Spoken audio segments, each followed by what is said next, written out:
Ассалаумағалейкум құрметті Ойшоғыр сайтының оқырмандары және де ютубтағы Берік ТВ каналының көрермендері. Рамазан айы құтты болсын, ұстаған оразаларыңызды Алла тағала қабыл етсін.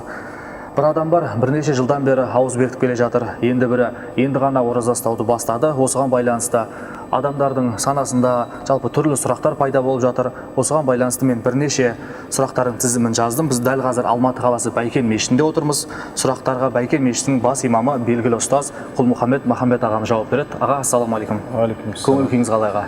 Алхамдулилля. Ораза құтты болсын. Қабыл болсын. Аға, ендеше сұрағымды бірден бастай берейін.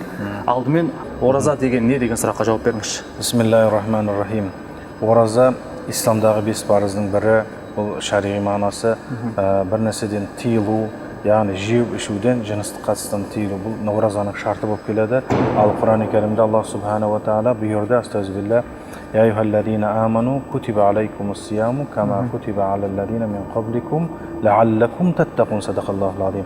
Ей иман еткендер, яғни Алла тағала біздерге айтып отыр, сендерге оразаны парыз еттім, бұрынғыларға парыз етілгендей жамандықтан тыйылып, тақуалыққа адам баласы өзін үйрету үшін. Сондықтан бұл ораза бұрынғыларға парыз етілгенде біздерге де парыз етілді. Рамазан айы келумен бір ай ораза ұстау біздерге парыз. Сондықтан 5 уақыт намаз парыз болған сияқты, ораза да парыз, исламның 5 парызы. Иншалла бұл айда осы 5 парыздың бірін, яғни оразаны орындауға мүмкіншілік туатын ай Рамазан айы. Сондықтан ораза қабыл болсын дейді.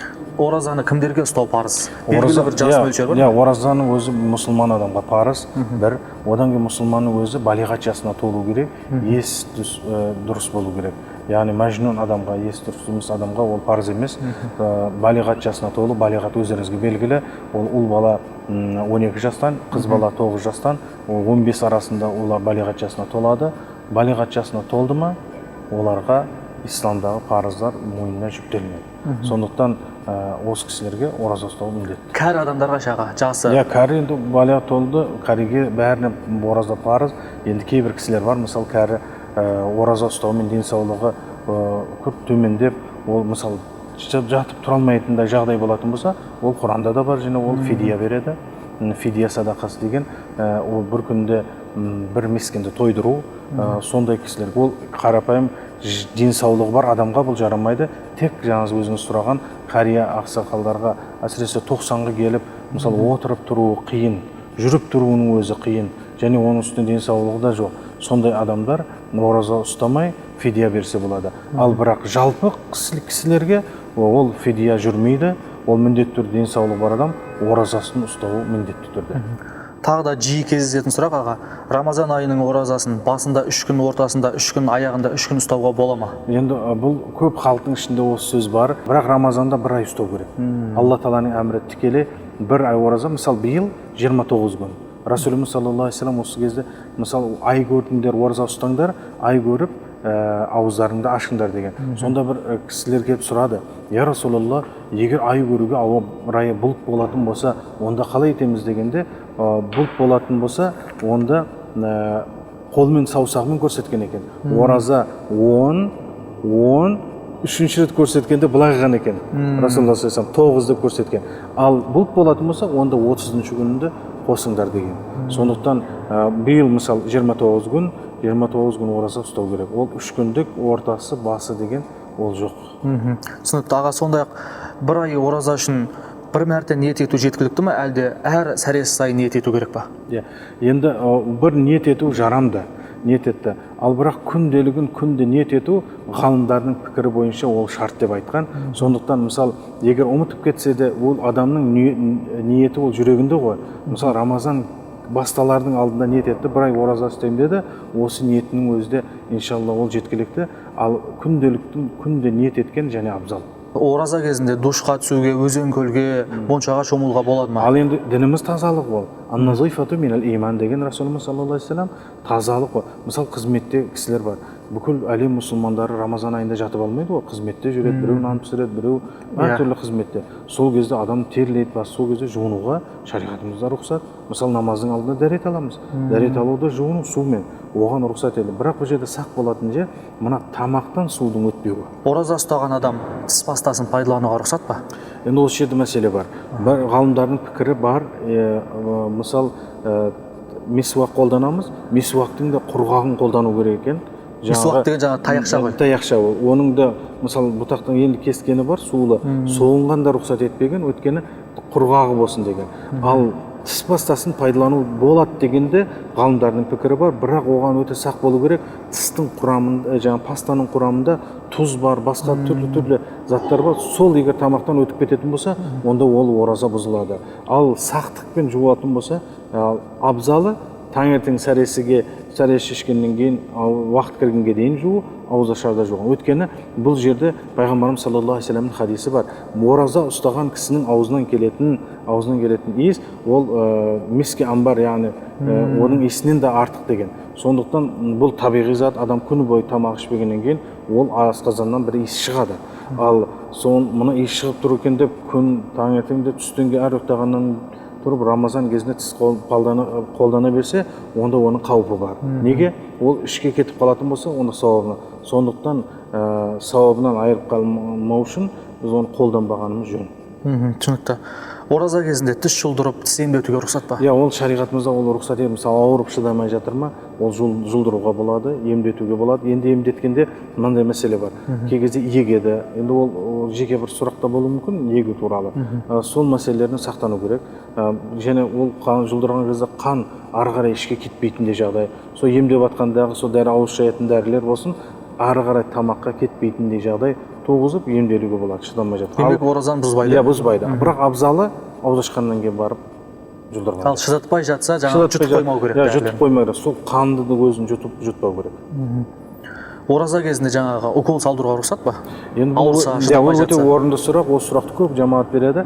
Бұл жерде де ғалымдардың екі пікірі бар. Мысалы, Ханафи мазхабында Абу Ханифаның қалың бір адам қолында бір жара, осыған қалың май жағу оразаны бұзады деген пікір бар. Ал шәкірттері имам Юсуф, имам Мұхаммадтың пікірі бойынша ол бұзбайды деген. Яғни осы Ханафи мазхабының өзінде де осы пікірге екі пікір болып тұр. Соның біреуінде яғни жараға қалың маз мысалы жақса бұзылады деген кісілер онда ине егуге болмайды деп айтады.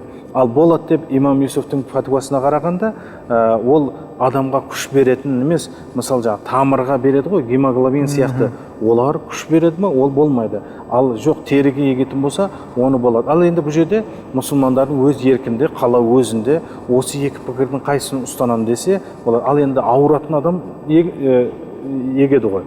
Ал Құранның Кәримде аят бар. Сендердің біреулерің ауру немесе жол сапарда болсаңдар, басқа күнде өтеңдер деген. Сондықтан ауру кісі ексін, аузын ашсын, басқа күнде өтеп берсін бұл күндерді. Ол Құран Кәримде Алла Тағала бұйырып отыр. Ал жоқ, оразамды да ұстаймын, мынау жаңағы жеңіл желпі ем дейтін болса, онда ауыз ашқаннан кейін ексін, ал сақ болу үшін.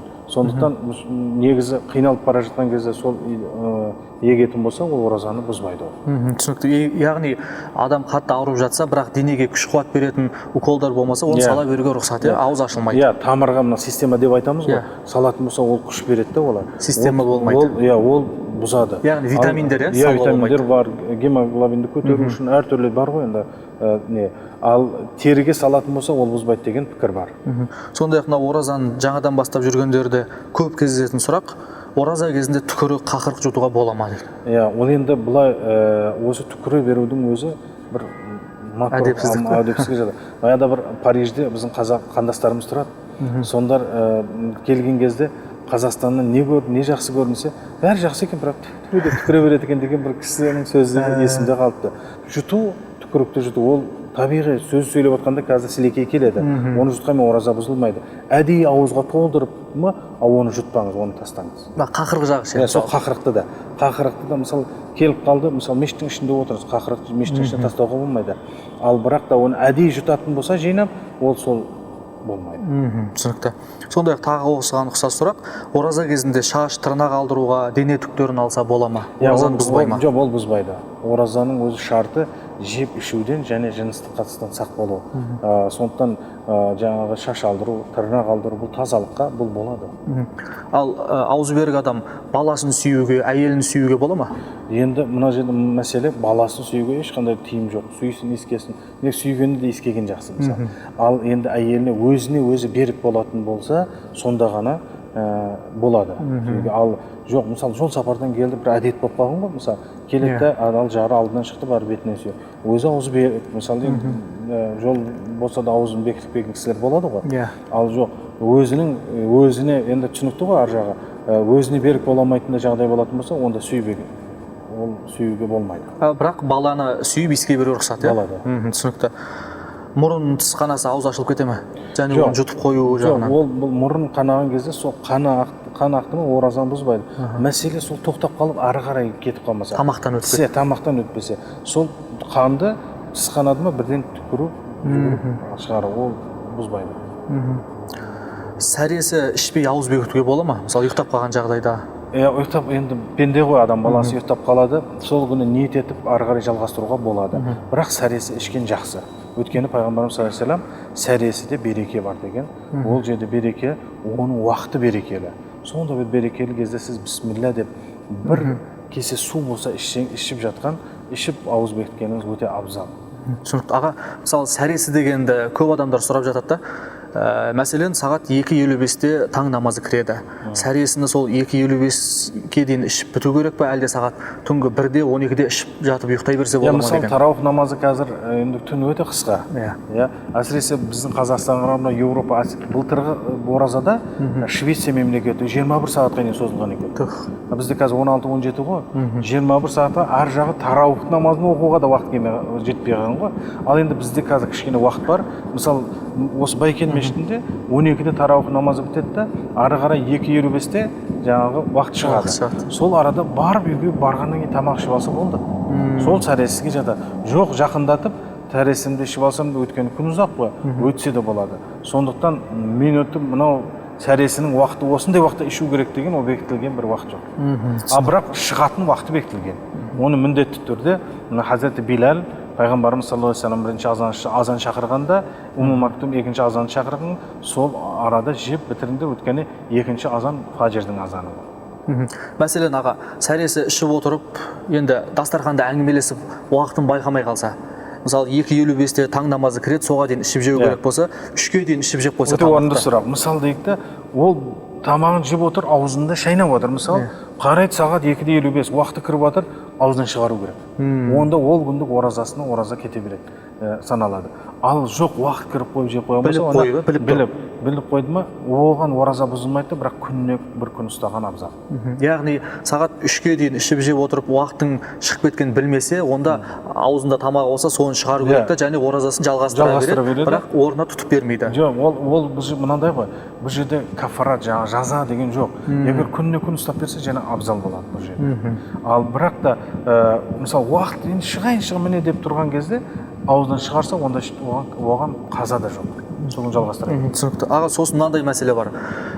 Кей адамдар айтып жатады, ораза айында, Рамазан айында бір ай бойы әйелі күйеуімен, күйеу әйелмен төсекке жатпау керек, яғни жыныстық қатынаста болмау керек деп жатады. Осы мәселе қалай? Ол тек ауыз берік кезінде ме, әлде түнде де жақындаспау керек пе? Жоқ, ол күндізге. Өйткені оразаның шарты ғой бұл.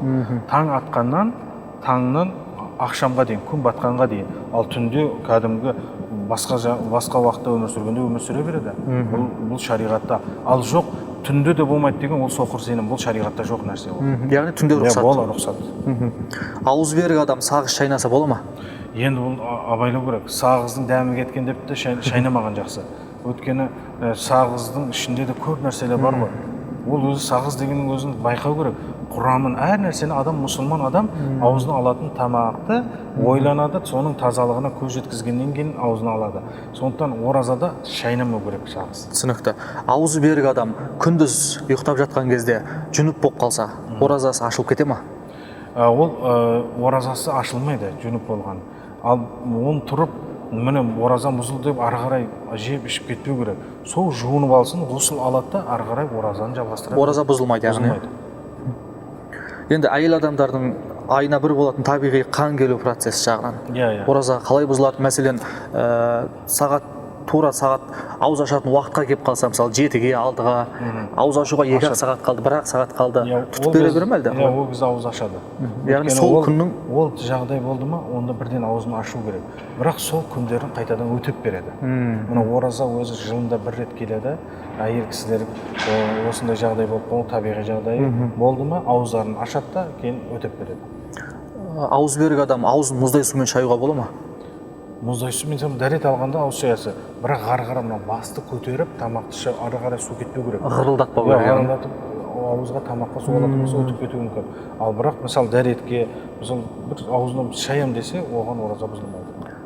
Ораза ұстап жүрген адам басы айналса, яғни асқазаны ауыра бастаса, аузын ашуға рұқсат па әлде?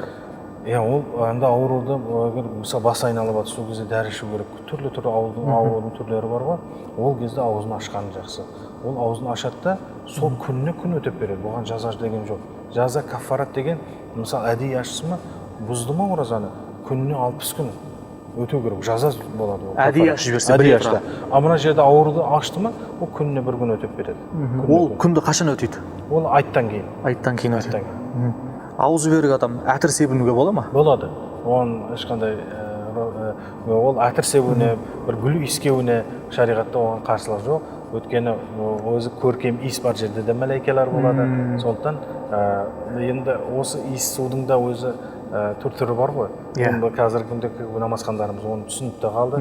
Сондықтан иіс себіну ол жақсы. Тамақ пісіріп жатады ғой әйел адамдар. Ері келе жатқан кезде ауыз ашар дайындап жатады. Сол кезде тамақ пісіріп жатқан кезде дәмін көруіне рұқсат па? Аузы берік әйелдің. Ол жерде көруге болады, бірақ оны қайтадан түкіріп тастайды.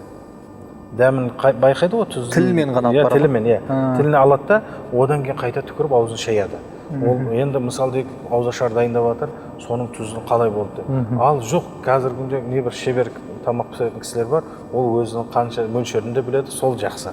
Ал дәмін көрді ма, бірден аузын шайып түкіріп тастау керек. Сол алған тамақтың дәмін қайтадан түкіреді. Байқамай су ішіп немесе тамақ жеп қойса ораза бұзылып кете ме? Пайғамбарымыз саллаллаху алейхи вассалам хадисінде бар, байқамай оған Алла Тағала жегізді, ішірді. Ал сол есіне келген кезде тоқтатады, ойбай ораза екенмін деп, ары қарай оны оразасын жалғастыра береді. Аға, мысалы, жүрегі айныса адамның, құсқысы келсе, бірақ аузы берік, құсса, ораза бұзыла ма? Ораза мынадай ғой, өзі, мысалы, ауырып, жаңа сіз айтқандай, құсты ма, онда ораза бұзылмайды. Әдейі өзі құсты ма, өйткені құсықта мынада қауіп бар да, ол құсықтың жартысы шығып, жартысы шықпай қайтадан кіруі мүмкін да, ол сол оразаны бұзады. Әдейі құсқан, мысалы, қолын салып құсып тастайын деген. Мысалы, тамаққа тойып алды да жүре алмай қалды. Ол көп жеудің өзі керек жоқ. Уақыт кірді, содан кейін барып қолын салып немесе құсайын десем, ол оразаны бұзады. Ал енді ауырып, көңіл көтеріліп құсқан, ол бұзбайды. Түсінікті. Жыласа ауыз ашылып кете ме? Жоқ. Көзден жас шықса ауыз ашылмайды. Түсінікті. Біреумен ұрсып төбелессе, ораза бұзылып кете ме? Оразадан мақсат мынадай ғой, ораза бұзылмайды, сауабы азаюы мүмкін, егер ұрысып бір балағаттаса біреуді. Онда аш қарыннан басқа түк қалмайды, онда сауабы кетіп қалады. Сондықтан өте сақ болады, өте орынды сұрақ болса, мысалы біреумен әсіресе басшылар болады, өз қарамағында үйреніп қалған қатты сөйлеуге, ораза бұл тәрбие айы. Нені тәрбиелейміз? Адам баласы өзінің нәпсін тәрбиелейді, өзінің тілін тәрбиелейді, өзінің әдебін, мысалы күнде ашуын басады Рамазан айында. Бұл ораза айы тыйылатын ай, көп нәрседен жеп ішумен бірге мынау жаман сөзден, боғауыз сөзден бір ай тыйылды ма, қалған өмірінде бұл нәрсе тыйылып кетеді адам осылай. Сондықтан ораза бұзылмаса да оның сауабы азаяды. Түсінікті. Ораза кезінде қан тапсыруға бола ма? Мәселен, докторға барған кезде анализ алу керек болады. Ол мысалы дейді, анализге ол көп қан алмайды. Аз ғана қан оны болады тапсыруға. Жоқ, әлсіреп қалатындай болатын болса, онда қан тапсыруға. Яғни қаннан бірнеше тамырдан тамырдан шығарып алмайды. Жоқ, мысалы анализге тамырдан да алды ма, аз мөлшерде алатын болса, ол адам әлсіремейтін. Ал біреуге қан беру мақсатында. Жоқ, ол сол болмайды. Ол әлсіреп қалатындай болса, ол ибадаты бұзылады ғой ол кезде. Сондықтан егер біреуге қан тапсыратында ниетпен баратын болса, оны дәрігердің өзі тыйым салады. Ол ауыз беріп болатын болса, қан тапсырма деп қайтарады. Ол кезде тапсыруға болмайды. Ал сүлік салдыру, хиджам алғызу оразамыз ба? Иә, бұл бәрі емге жатады ғой. Иә. Ем Рамазан айында ауыз ашқаннан кейін жақсы болады. Әсіресе хиджаманың өзі қан алу ғой. Қан алумен егер әлсіреп қалатын болса, онда ибадатына нұқсан келеді. Сондықтан ауыз ашқаннан кейін жақсысын болады ораза. Ал қатты мазасызданып жатса, мысалы басың давлениесі көтеріліп сүлік салдыру керек болып жатса, онда рұқсат беріледі ме? Онда оған рұқсат етіледі. Ем ғой, айтып қой жаңа. Бұл жерде өзінің еркінде, мысалы, жаңа сүлік салу мен давление төмендейтін өзі ол тәжірибесінде бар болса, біледі, соны жасаумен денсаулығы жақсарады, давлениесі түседі, онда болады. Ал бірақ та әлсіреп қалатындай жағдай болатын болса, жаңа сүлік бәрін солып, кешке ауызашарға дейін жете алмай аузын су ішпесем болмайды дейтін болса, ондай дәрежеге апармау керек, онда болмайды. Күн батты екен деп ойлап қалып, аузын ашып берсе, онда күніне күн ұстап береді. Қазасын өтейді яғни. Қазасын өтейді. Сол күннің оразасы күйді ғой. Жоқ, ол күні жалғастыра беру керек. Ол оразасы болады, бірақ күніне бір күн ұстап береді ойға. Өйткені жаңағы уақытты, енді біздің қазір біздің уақытымызда, иә, бұрынғы 19-18 ғасыр емес. Қазір техниканың дамыған уақыты сағат пен кесте бар, бәрі жерде керек болса жаңағы телефонның өзінде кестелеріміз қойылған мүмкіншілік бар. Сондықтан сағатқа уақытқа қарау керек. Өйткені таңнан ақшамға дейін, күн батқанға дейін, яғни ақшам оқылғанға дейін ауыз ашқан абзал. Ауызды ашамыз, кішкене бір тамақ жеп алса да болады, өйтіп намазға тұрса. Мысалы, қазіргі күнде мұсылмандар азан шақырылған бірден су хұрмасын жейді. Өйткені су мен хұрмамен ашу бұл сүннет. Расулымыз саллаллаху алейхи вассалам сүннеті, ал осы күнде ғылым оны дәлелдеп отыр, хұрмамен ашудың денсаулыққа пайдасының көптігі. Өйткені күні бойы мына асқазан тамақ ішпегеннен кейін қышқылданып жүреді, кислотность дейміз ғой, жаңағы көбейеді. Ал хұрманың құрамында ол ескі тағамның бірі. Аға, көбінесе мынау мешітте ауыз ашарлар беріп жатыр ғой қазір. Мешітте азан айтыла салып ауыз ашу керек пе, әлде азан айтылып біткеннен кейін ауыз ашқан дұрыс па? Азан айтылды, болды, ауыз аша бересіз. Бітудің күтуі шарт емес. Өйткені азанның уақыты күн батқан кезде кірді. Оразаның да шарты сол ғой, күн батқаннан кейін. Азан айтылып жатыр, ауыз ашуыңызға болды рұқсат. Ал дұға етесіз сол кезде. Өйткені азаннан кейінгі бір берекелі уақыт бұл. Азаннан кейінгі дұға қабыл болады, тілек. Одан кейін ауыз ашардағы дұға тілекте қабыл болады. Біз ойлап қарайық, мұны осы күндері қазір маусым, шілде айында ораза ұстаймыз. Бұл әр 33 жылда бір келеді екен. 33 артқа салатын болсақ 80 жылдарға барамыз. Одан артып және 33 тартайтын болса, анау 50 жылдары Ұлы Отан соғысынан кейінгі керек болса аталарымыз, әжелеріміздің қарны нанға да тойған жоқ. Бірақ солар оразаларын ұстады, ауыз ашар, мына жаңа сіз айтқан уақытта күн батқаннан ауыз ашар кезде дұғаны тіледі, Алла тағала біз ұрпағына берді. Міне бізге бағасы жоқ тәуелсіздігіміз келді. Оның тәуелсіздігінің арқасында дінімізге үлкен бостандық келді. Міне бұл үлкен Алланың неметі. Енді біз осы қаласақ, біздің балаларымыздың, немерелеріміздің осындай бейбіт, осындай өмір, осындай зәулім мешіттерде намаз оқуын, тәуелсіз болуын қалайтын болса, біздер де ауыз ашарда олар үшін дұға етуіміз керек. Сахаба-и кирамдар дұға еткенде ауыз ашарда ақиретін көп сұрайды екен. Алла Тағала осы тілегенімді ақиретте бер. Дұрыс, ақиретімізді сұраймыз, жалғанымызды да сұраймыз, балаларымыздың өмірінде сұраймыз, халқымызға, елімізге Алла береке, бірлігін берсін, Алла алауыздықтан сақтасын деп тілейік, иншалла бұл дұға қабыл болатын дұға. Ораза кезіндегі аузы берік адам спортпен шұғылдануға болады ма? Терлеуіне рұқсат па? Енді мысал дейік те, ораза өзі жалқаулыққа тәрбиелейтін ибадат емес. Ораза кезінде жұмыс істеуге де болады. Енді спортпен айналысуға бірақ өзіне сақ болу керек. О спортпен айналысам деп егер ауыз ашарға дейін жете алмай қалатын болса, онда спортын тоқтата қойған жақсы. Аузы берік адам алыс сапарға шығуға мәжбүр болып қалса, аузын аша ма әлде қалай болады? Құранда аят бар ғой, астағфирулла, мен жаңа айттым оны. Фаман кана минкум маридан ау аля сафарин. Сендерден біреуің ауру немесе жол сапарда болсаңдар, ауыздарыңды ашыңдар деген. Ал жоқ, мен осыдан Астанаға барам, ұшақ 1,5 сағатта. Мен Ақтауға барам, 2 сағат, 2,5 сағат, 3 сағат деген сияқты. Ол аузында өзіне сенімді болса ашпай ақ қойсын. Нұр үстіне нұр. барып ашса болады. Бірақ жол азабы көр азабы деп айтады ғой, қиын жолда әртүрлі жағдай болуы мүмкін. Ал Құран-ы Кәрімде Алла Тағала өзі рұқсат еткен, сендерден біреулерің ауру немесе жол сапарда болсаңдар, ауыздарыңды ашыңдар деген. Ашуына болады. Аға, мынау жас інілеріміз, қарындастарымыз болады ғой, енді бірінші ұстап жатқан.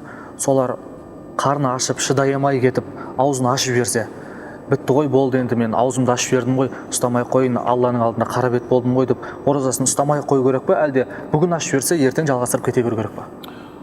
Ары қарай жалғастыру керек, бірақ ниет еткеннен кейін адам бұл ай сабыр айы ғой. Сабырлы болуымыз керек. Денсаулығыңыз болып тұрса, бір тамақ үшін деп, су шыдай алмадым деп ішу, ол біздің әлсіздігіміздің белгісі. Әлсіздігіміздің, яғни иманның әлсіздігінің белгісі. Сондықтан шыдауымыз керек. Шыдау керек. Рамазан айында мысалы ел жұрт ораза ұстауды бастап кетті жаппай, бірақ бір адамдар болады, ойланып жүреді әлі, ұстасам ба, ұстамасам ба, шыдайын ба, шыдамайын ба деп.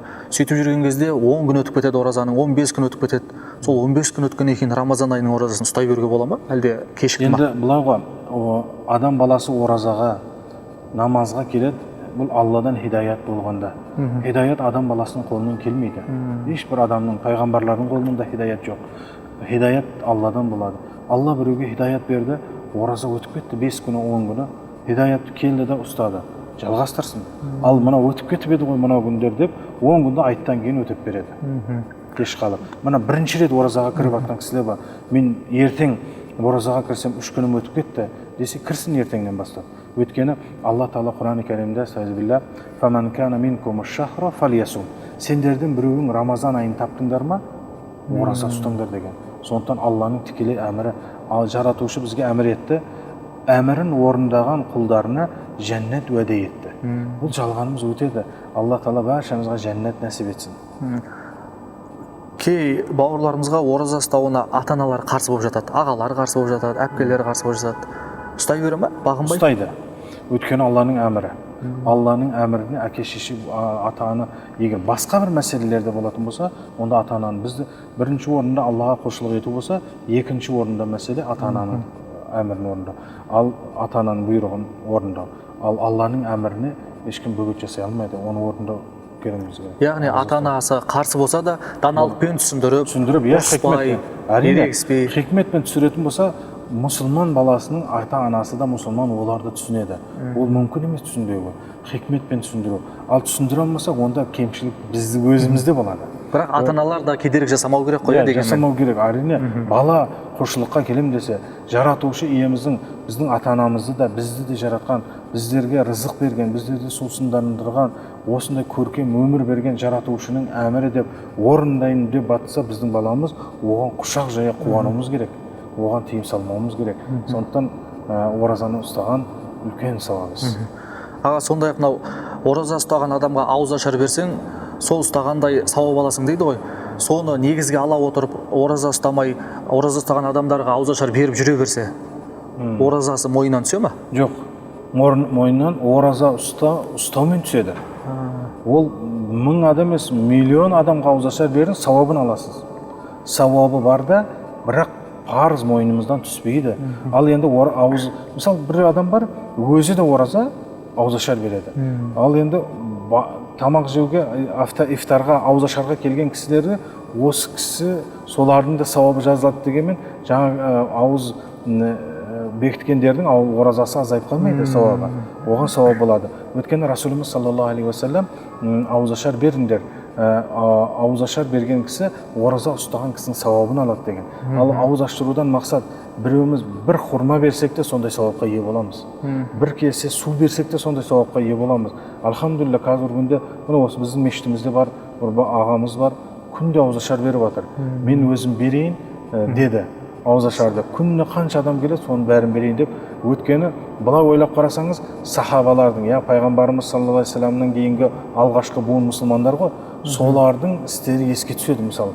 Осындай өткені ораза кезінде сауап істі таласып, осы хайыр істі көбірек істейін, сауап істі көп істейін деп таласқан. Иншалла сондай бір осы күнде бауырларымыздан бар, ауыз ашарға таласып жатыр, үлкен сауапқа ие болып жатыр. иншалла бұл Рамазан айы өзі сауап айы ғой. Түсінікті. Аға, әйел адамдар опа-далап жағуына рұқсат па? Ауыз ашылып кетпей, мысалы, помада жақса еріне. Иә, соны помада неше түрлі қызметте істейтін адамдар бар ғой. Осы помада деген менің өзім естуім. Оған түрлі хайуандардың майы қосылады деген. Әсіресе ең қорғамайтын май, мысалда, ол анау бізге тыйым салынған, харам етілген доңыздың майы екен. Егер соның құрамында ол тіпті болмайды, ораза емес кезде де болмайды оны. Сондықтан Рамазанда одан сақ болу керек. Ол адамның иншалла көркін Аллах субхана ва тағала адамды көрікті жаратты ғой басқа мақұлықтан. Сондықтан оны қолданбауға абзал. Түсінікті. Сәресіге ояна алмай қалатынын біліп, түнде ауыз жауып ұйықтайса бола ма? Енді бұлағы ұйықтайсасы болады, бірақ таң намазын ұйықтамау керек, таң намазына тұру керек. Ол парыз. Бір парызды орындаймыз, екінші парыз бар. Өткені исламның 5 парызының бірі намаз бен ораза болғандықтан, сәресін ішкеннен кейін намаз оқып кішкене жүрген жақсы, ол денсаулыққа да пайдалы. Содан кейін барып ұйықтаса болады. Ауыз ашар уақытысы ақшам намазына тура келеді ғой. Бірінші намаз оқып алу керек пе, әлде ауыз ашу алу керек пе? Пайғамбарымыз саллаллаху алейхи вассалам хадисінде бар. Ауыздарыңды ашып, кішкене жеп алыңдар, одан кейін намаздарыңды өтеңдер деген. Өйткені егер де жаңа ауыз ашпай тұрып, ойында, пікірінде ана жерде хұрма тұрады, су тұрады, намазда ой кетеді ар жаққа. Намазда ойды, мысалы, Аллаға беріліп, Алланың алдында Алла Тағаланың әмірін орындау, жаратушымен сұхбатта болады адам, Құран оқып жатқан, намаз оқып жатқан кезде. Сондықтан ауызды ашып, одан кейін намаз оқысын. Аға, мысалы, көшеде келе жатырмыз. Өзімізбен бірге құрмада, суда болмай қалса, ауыз ашар уақытысы кіріп қойса, сондай адам не істейді аға? Ауыз ашар, енді ол ауыз ашар уақыты келді. Бірақ ауыз ашатын ештеңесі болмай қалды. Ешнәрсесі болмай қалды, енді тапқан кезде ауызын ашады ол. Бірақ сауабын ала береді сол күні. Сауап болады, оған ешқандай ұзыр болып тұр ғой. Сондықтан, мысалы, бір бара жатқан көп кісілер бұндай тәжірибеде бар. Кісілер қалтасына мейіз болсын, құрма болсын, бір құрма ауыр емес, алдын қалтасына алып жүру. Немесе бір жаңағы кішкене су алып жүруді. Мысалы, жолға бара жатыр, әсіресе бір жолда үйден шығып кеткен, сыртта жүрген кісіге осындай бір тап болуы мүмкін да. Қалада көлігінде жүр, көлігіне су алып жүрсін, мысалы, болады. Сондықтан бұл жерден де ұзыр болмағандықтан ол сауап болады, иншалла. Сондай аға, осы қасиетті Рамазан айында түндердің сұлтаны Қадыр түні бар ғой. Сол Қадыр түніне байланысты бір сұрағым бар. Көп адам Қадыр түнінде ұйықтамаса болды деп жатады. Қадыр түнінде жалпы не істеледі? Тек қана ұйықтамай таң атыру керек пе, әлде басқа да шара? Қадыр түнінен мақсат ұйықтамау емес. Қадыр түнінен мақсат құлшылық ол. Дұға, тілек тілеу. Өйткені Құран-ы Кәрімде ашық болған дәлел бар. Тәнәззәлул мәләикат уар-рух деген Алла Тағала Құран-ы Кәрімде.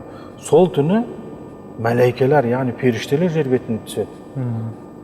Олар топ-топ болып таңғырауанға деген сәлем беріп кетеді. Ал сіздің сол күн түнде, мысалы, ұйықтамау керек адам дүниеви мәселелермен, мысалы, теледидар көріп отырса да, ол түннен мақсат ұйықтамау емес, ол түннен мақсат құлшылық, дұға, тілек тілеу. Ол түні тілек қабыл болады.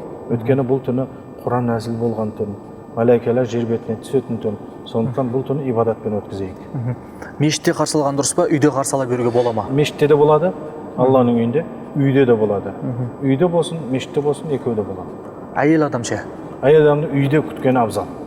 Үйде күткені абзал, өйткені үйінің бір бөлімі оның мешіті болып есептелінеді. Өйткені әйел кісіге көп жағдайлар ер адамға сияқты емес, табиғаты да болсын, басқа болсын, балалары бар, басқа бар, бір жылап қалады, балаларымен ертіп келе алмайды ғой. Егер мешітте абзал дейтін болсаңыз, ол балаларына келу керек. Сондықтан әйел кісінің үйде оқығаны, үйде күткені абзал. Сондайға кей адамдар ойлайды, осы Қадыр түні Қадыр ата келеді деп. Осы мәселені айтыңызшы, біреу келе ме ол күні? Ол күні мен айттым, жаңа келеді, мәләикелер келеді, періштелер келеді. Періштелер таңғы рауанға дейін көп мәләикелер келеді. Біздің, мысал, мынаны айтқым келіп отыр. Аллах субхана ва тағала Құран-ы Кәрімде астағфирулла «Ва из қала раббука лил мәләикати инни жаилун фил арди халифа». Садақаллаху ал-азим. Айтты Алла Тағала, ең бірінші жер бетінде адам жоқ еді. Адам атаны жаратарда, соны періштелерге айтты Алла Тағала. «Ва из қала раббука лил мәләикати» мәләикеларға «Инни жаилун фил арди халифа». Жер бетінің иесі халифа, адамды жаратам деді. Сонда олар білесіз бе, мәләикелер не айтқан? قالوا أتجعل فيها من يفسد فيها ويسفك الدماء ونحن نسبح بحمدك ونقدس لك. ол адам баласы күнә істі істейтіндер болады деді. Сондай бір жеркеніс істерге баратындар болады деді. Ал біздер болсақ, саған тәсбих айтамыз, сені мадақтаймыз, біздерде кемшілік жоқ деді.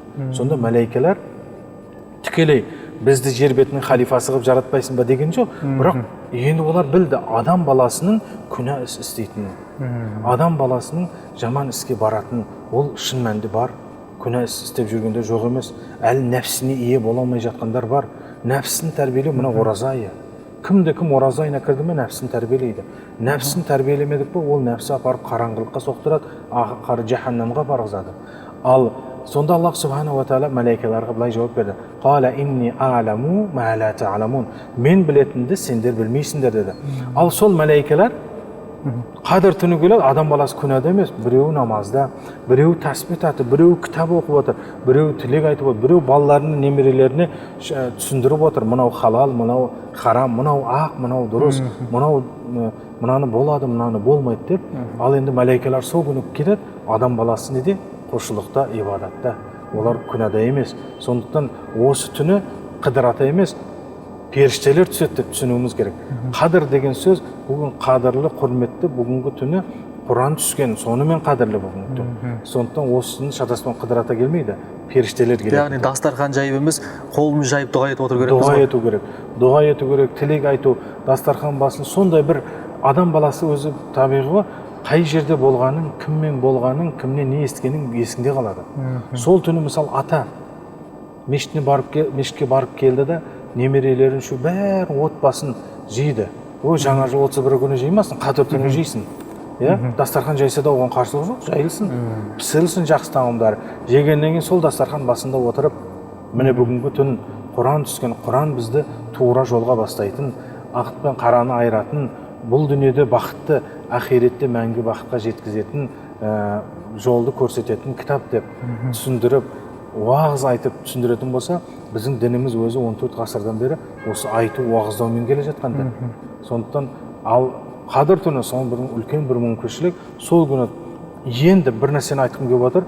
Құлшылық, ибадат, кітап оқу, зікірге, намазға шамасы келмесе, харам істен сақ болсын сол.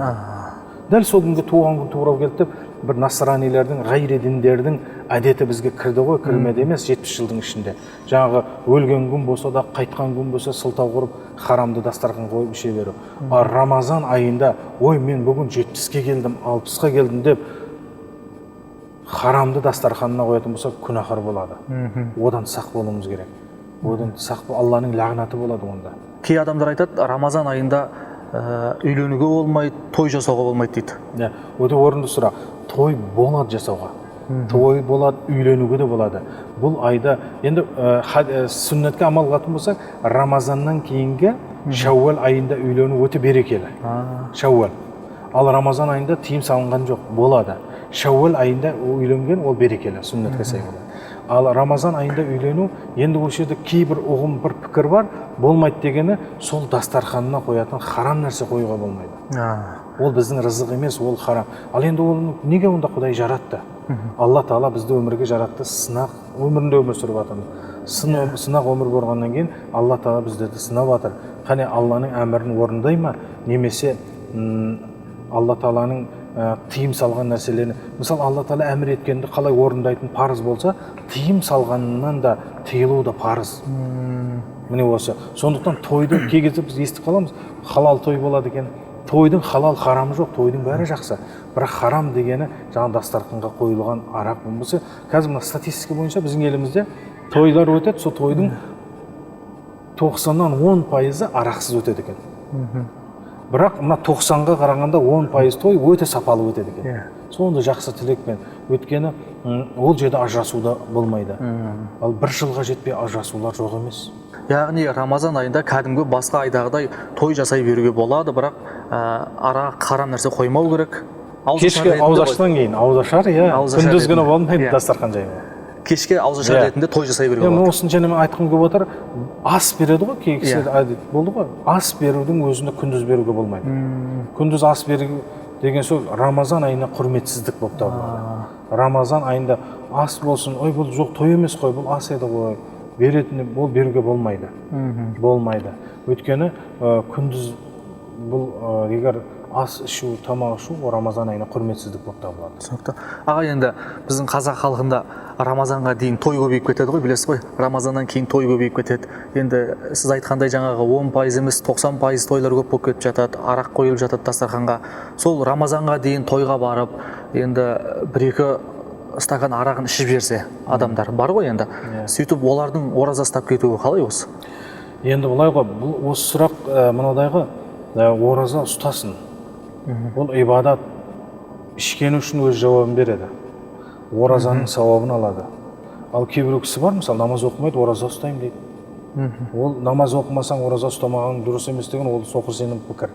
Намазын, оразасын ұстасын, оразада үлкен мүмкіншілік намаз үйренуге. Өйткені тараух намазы бар, 20 ракат, қариларымыз Фатиханы 20 рет оқиды. Ал құптан намазы қосылса, оны 29 рет оқылады. Соны тыңдайды. Құран жаттауына үлкен мүмкіншілік, намаз үйренуіне мүмкіншілік. Сондықтан енді арақ мәселесі бұл Алла Тағаланың лағнаты болатын нәрсе ғой. Мысалы дейікті бір жол апаты болды. Болды да қайтыс болды. Қайтыс болған адамды онан кейін зерттелді, ол арақ ішіп алып қайтыс болды. Арақ ішкен соның күнәсіне жаңағы көлікте ішіп алған, рөлде отырған адам ғана кінәлі емес. Ол сол арақты сатқанда соған ортақ күнә. Ол арақты жасаған адамға, сатқанға да, тасығанға да, сондықтан бұл Алла Тағаланың лағнаты болады деген. Бұдан сақ болуымыз керек. Атам қазақ біздің жегеніміз, ішкеніміз адал ас болған. Ораза ұстаған кезде тек қана азаннан кешке дейін аш жүруіміз керек пе, әлде ораза кезімізде, аузымыз берік кезде қандай іспен шұғылдануымыз керек? Бұл айдың... Бұл ай береке айы, бұл ай сауап айы. Бұл ай шүкір айы. Шүкір айы болғаны шүкіршілік көбейтейік.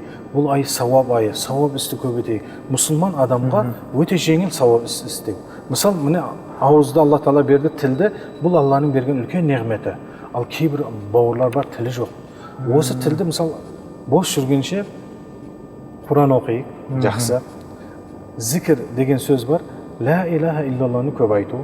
Немесе сондай бір көркем сөздер бар. Субханаллахи ва бихамдихи субханаллахил азим.